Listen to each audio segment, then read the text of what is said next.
Chuck Aragon, Adam Dixon, Richie Harris, Sean Cahill, Tom Harbour, Tom Hankins, and Mark Fricker. But the folks to keep your eyes out for, Joaquin Cruz and Steve Scott, who have had a couple of great battles in the last 2 years in mile races. And they've had a couple of good battles this year too, Todd. They ran in a 1500 down in Trinidad with Cruz very powerful, running 337.4 to 337.9 for Scott. And they are away.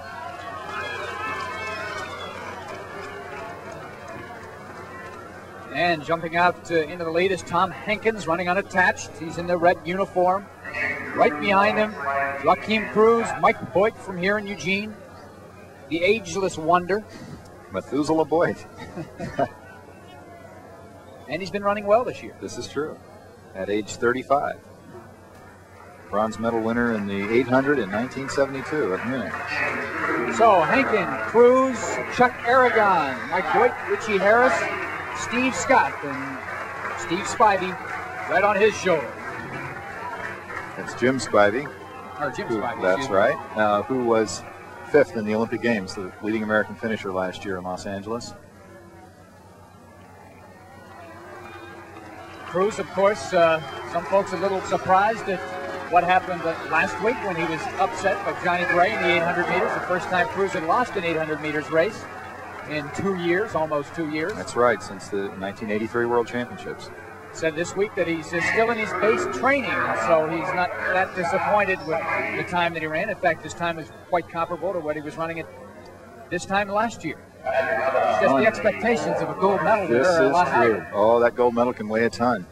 It really can, and particularly in a town like this, when you go out for a run on Cree's Trail and you've got dozens of people knowing who you are.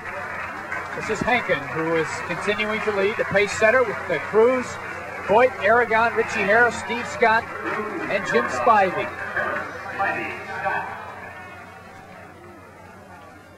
Interesting that Cruz is right up there at the front. Once Hankins drops out as the pace setter, then Joaquin is going to be in the lead, setting the pace. That was a lap in the 58-second range. Of course, they're all bunched together right now. Nobody is going to be sprinting away from anybody. They're marking each other. In a race like this, where everybody's still tightly bunched, anybody have a particular advantage, or is it still anybody's game? I think even now it's anybody's game, although Cruz is really sitting in the driver's seat. Scott, of course, can finish very fast and is in a good position on the outside. He's doesn't have a bunch of people in front of him like Jim Spivey does to his left.